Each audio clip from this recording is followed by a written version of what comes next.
Les très sérieux experts de l'Organisation mondiale de la santé l'affirment, l'usage intensif du téléphone portable pourrait être cancérigène et donc développer des cancers du cerveau.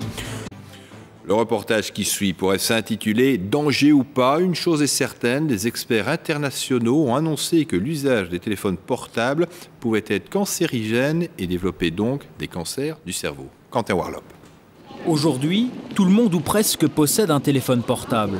Mais voilà, depuis quelques années, les études s'accumulent sur les risques liés à leur utilisation. L'Organisation mondiale de la santé vient de publier un nouveau rapport. Les GSM viennent d'être placés dans la catégorie potentiellement cancérigène. Il semble maintenant logique que les téléphones portables puissent entraîner un cancer. Et la tumeur sera probablement située du côté où l'usager l'utilise habituellement. Il y a plusieurs indications qui nous le prouvent. Ce midi, sur le plateau du journal de 13h, ce spécialiste évoquait les ondes GSM placées en catégorie 2B. On peut rappeler qu'il y a 4 catégories. Catégorie 1, c'est le tabac, l'alcool, l'amiante, donc des produits hautement cancérigènes. Ici, on est donc dans la catégorie 2B. 2B, donc, qui sont donc les agents cancérigènes possibles, mais non certains à ce jour, pour lesquels des indications existent sans qu'on puisse statuer de façon certaine et définitive. Et parmi ces agents, il y a le café ou encore les lignes à haute tension, par exemple. Aujourd'hui, les multinationales contre-attaquent. Pour Nokia, les résultats de nombreuses études scientifiques sérieuses et indépendantes menées de par le monde ont conclu que les téléphones portables ne provoquaient aucun effet néfaste sur la santé humaine. Du côté de chez Belgacom, on dit respecter les règles à la lettre. On met en application tous les conseils qui sont donnés par l'OMS. C'est-à-dire qu'une oreillette est mise dans chacun des GSM qui sont vendus dans nos magasins de façon gratuite. On met l'indice d'absorption d'ondes de chacun des téléphones mobiles vendus dans nos magasins sur le packaging. L'Organisation mondiale de la santé fixe la norme des ondes émises par les GSM à 41,2 volts par mètre. La France est à la limite, la Belgique est à 3 volts par mètre, donc beaucoup mieux protégée.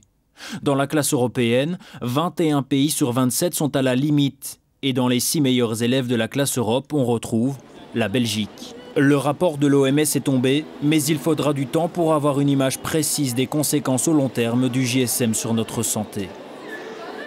Les experts plaident donc d'une certaine manière en faveur de la pratique intensive des SMS plutôt que de coller son téléphone portable à l'oreille. François Lizen fait le point sur le danger des rayonnements. Moi, je fais un reportage sur la nocivité des GSM. J'aurais voulu savoir si on pouvait venir vous voir. Ah bien, parfait. À tout de suite, on est en route. Merci. Benoît Loupe est l'expert qu'il nous fallait.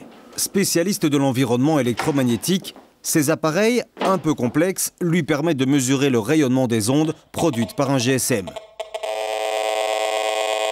C'est au début de l'appel que ces ondes sont les plus fortes et dans les endroits fermés qu'elles sont les plus puissantes.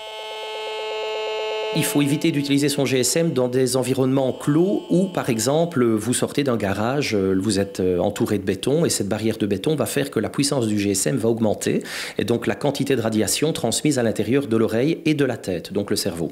Ça, il faut éviter. Toujours téléphoner plutôt à l'extérieur et dans des zones de bonne réception du réseau. Il faut également privilégier des appels de courte durée pour éviter une trop longue exposition aux ondes électromagnétiques. D'autres attitudes par contre sont à proscrire, comme téléphoner au volant, même avec un système Bluetooth qui ne résout rien, ou encore vivre le GSM vissé à l'oreille. L'idéal est de le tenir à une vingtaine de centimètres de la tête. Autre chose, pour ranger son GSM, il faut éviter les poches, avant ou arrière, principe de précaution lié à la fertilité. À proximité du cœur, ce n'est pas la solution non plus.